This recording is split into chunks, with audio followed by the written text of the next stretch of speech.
Hi, I'm Melody. I'm Candi. And I'm Gabe. And you're listening to Quirks, Bumps, and Bruises. So what's for dinner? The age-old question. Time and time again. You know, that's adulting.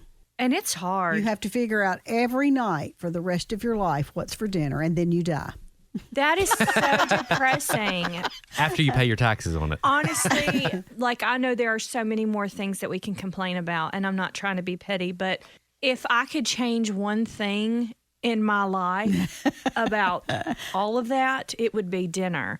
Coming home, making After sure a long day's after work. a long day's of work, after picking up kids from school, after picking up kids from grannies, after all of these things that you have to do, then you got to go home And figure out make what's for dinner. Yeah, and I'm sorry, I'm not. I wish I could be organized and make a plan, but that's just not me. And that's the thing. Every week, I say, you know, I think on Sunday afternoon, I would like to get in the kitchen and just plan all my meals for the week. Wouldn't that make sense? Go ahead and make some spaghetti sauce. Go ahead and make a casserole. Cut your Go ahead- onions. Yes. Prep.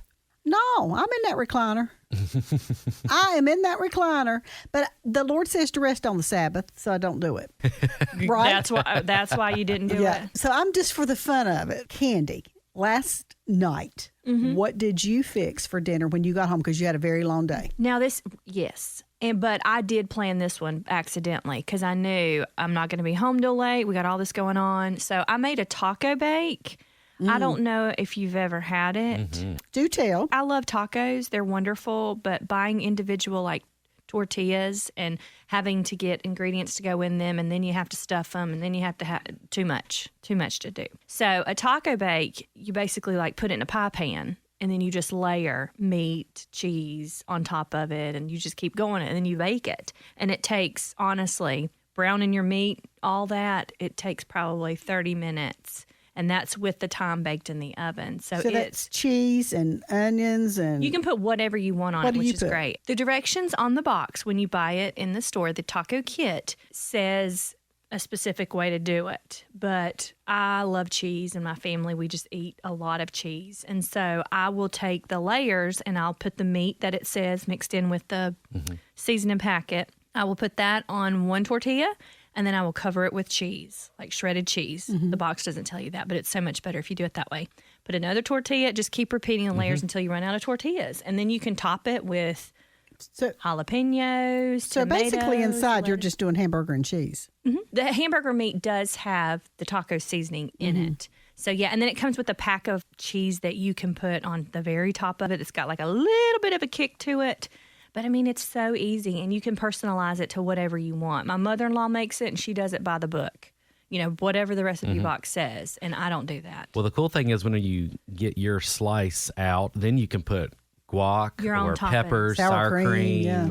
It Onions. looks all of that onions. on top of it, and just make it your own. Or salsa. very cheap. Very, very cheap. And my husband loves to deer hunt, so we have a lot of deer meat, and you can use any kind of meat. Oh, yeah. That is the beauty of it. Like you can, deer meat, you can use Turkey. You can really even use chicken if you wanted to. Yeah, you could it's do like a entirely chicken up to taco. you. Oh, yeah. So they're really, really good, super, super fast, and the kit is like less than $4. And kids, I think, would love this. They do. And it honestly, y'all, it looks like you spent some time on, because I have made it before, and people have come over and they're like, good grief. You could also make that like in a casserole dish. You could double the recipe and make. I mean, it looks like you did work, but you don't. That's something you could make and freeze and pull. Yeah.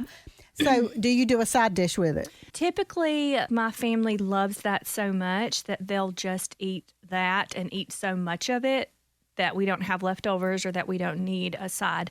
But I do occasionally. We ate dinner pretty late last night, so I knew everybody was hungry.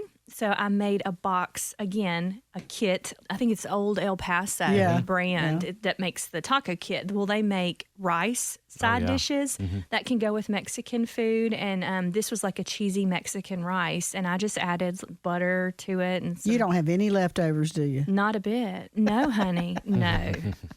No. We get just a microwave bag of rice. And Uncle all Ben's. these different all those different flavors. Yep. Oh, they are so good. They're easy sides, They too, are, now. yeah. And they really taste good. Oh, yeah.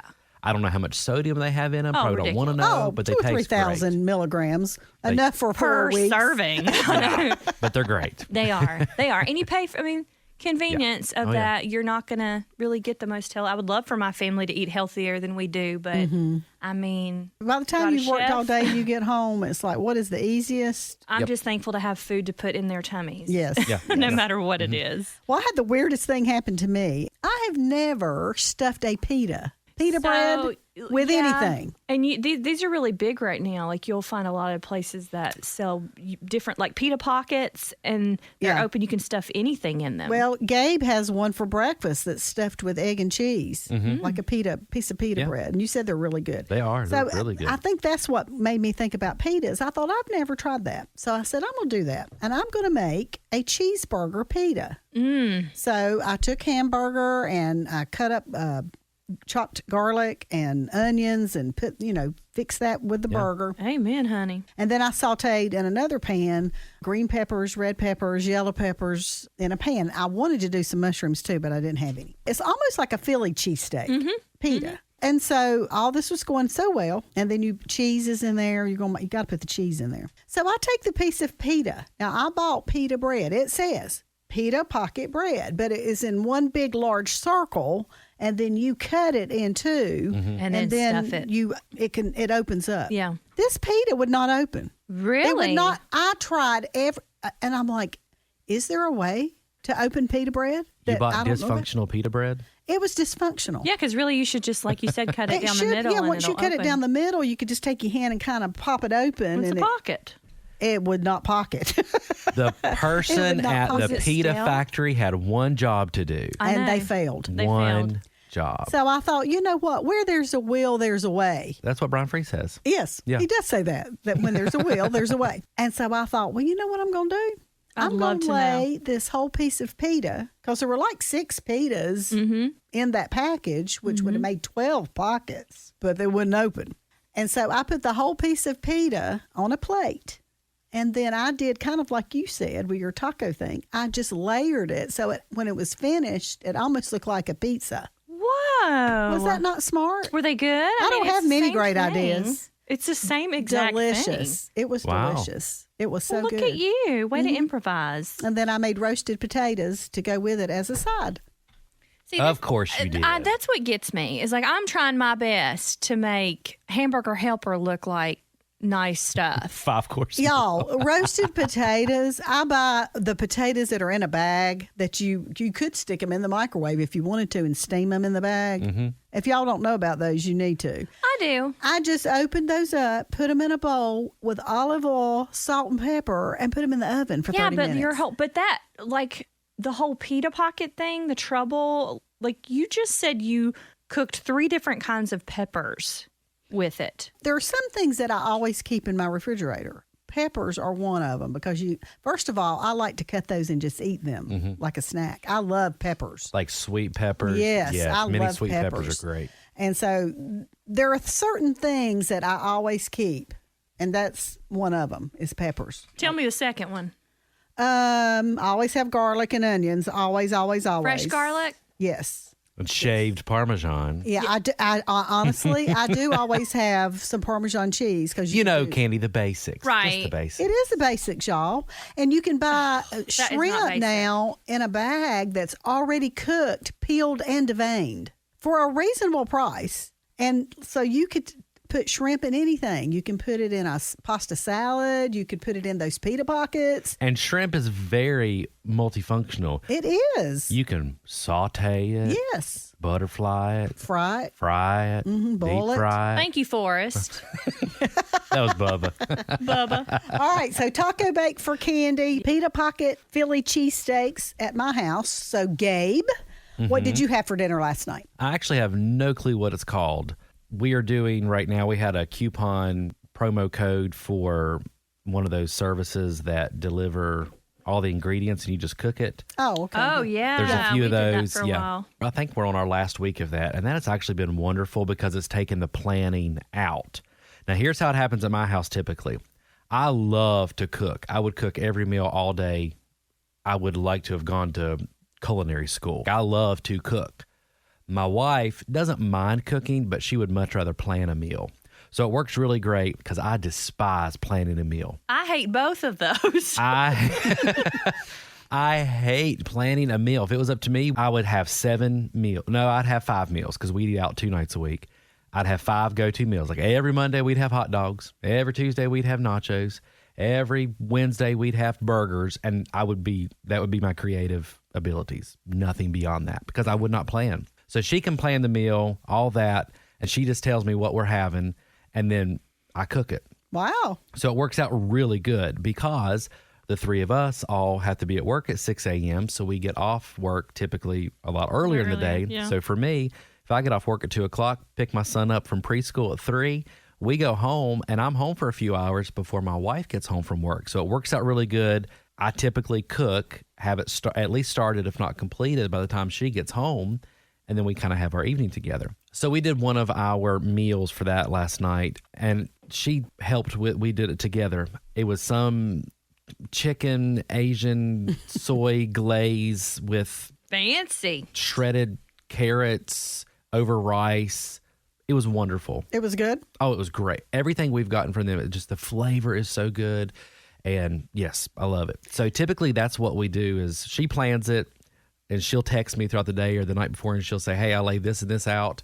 If you can get that started. And I'm like, yep, I'm all over it. And my 3-year-old loves to help in the kitchen. Yeah. So he has his little step stool, and he loves to help mix stuff, or he'll put his hand over my hand if I'm chopping something, and he wants to help do that. Sweet. Or if I have everything chopped on the cutting board, he wants to help slide it into the pot. That's good. There will be a very proud wife one day. Yeah. He loves Teach it. him young. Teach him young. So it works out really good for us to be able to do that. I think that's great. I tried one of those services. It was good. Absolutely. The food was good. But they send you, if I'm going to pay for something like that, I would like for the food to already be cooked and be good. That's the key. Which is hard to get food cooked and frozen. And So the convenient part of that for us is just taking out the planning. Yeah. Like everything's because there. you still have to chop everything. And, Yeah, you still chop it up, But which I it's don't there. mind. You didn't have to go to the grocery store for it. And I don't mind. And they send literally everything, don't they? Yeah, now there's some staples they just assume like Salt, butter, pepper. salt, like some of them. But yeah, they send everything. If your dish needed paprika in it or garlic, they send it. Oh yeah, they send all of that. And they pack it like nobody's business. It's packed because very you've had well. a shrimp. You told me you ate a shrimp dish like that the other night, and so you know that's got to be packed very carefully. Oh, it is. And every one that we've gotten from them, it involves meat or a protein of some sort. Yeah. Ground chicken, pork chops, shrimp, something like that. It's always packed very well. Love it. So it takes out the planning and all that of it. It's just like, oh, that's what we're going to have. The flip side of that is, for us at least, it does get expensive. So that's why we're just using our promo portion of the. When the promo code runs out, we're canceling that because then you do go to the store. But we've kept a lot of the recipes. Yeah, because they send a recipe card you that get a are really recipe card. nice in with that. So there's a lot of them that you can just recreate on your own. So that's been helpful too. It's kind of given us some new ideas of new things to eat that we really like. Yeah. So both of y'all kind of had to improvise your suppers last night. I didn't have to improvise supper because everything was there. But a lot of times we'll add to it and do different things. But it does really make you think of, all right, well, if that doesn't work out, like your pita pocket incident, or, all right, I didn't think this through. I've got this going on. And, all right, I got 4 or 5 hungry people in my house. I got to feed them. What am I going to do? It really makes you think. You got to make sure you have those staples in the fridge or the pantry. And, well, we can order out tonight, or, hey, I'm always a fan of hot dogs. Just have a pack of hot dogs in the fridge. You'll always have a winner. Yeah. Well, we'll just end this the way we started it. For the rest of our lives, you plan a meal every night, and then you die. That is so depressing. Thanks for listening to the Quirks, Bumps, and Bruises podcast with Melody, Candi, and Gabe. If you enjoyed the show, please take a moment to subscribe, rate, and share the podcast. You can learn more at joyfm.org. Try Peas and Carrots podcast for more encouragement. Brian and Kayla share life from their piece of the vegetable patch. Expect a laugh, find common ground, and hear stories you can't wait to share. It's a podcast about doing life together, growing in Christ together, and learning to laugh no matter what comes your way. Search Peas and Carrots podcast wherever you listen to podcasts today.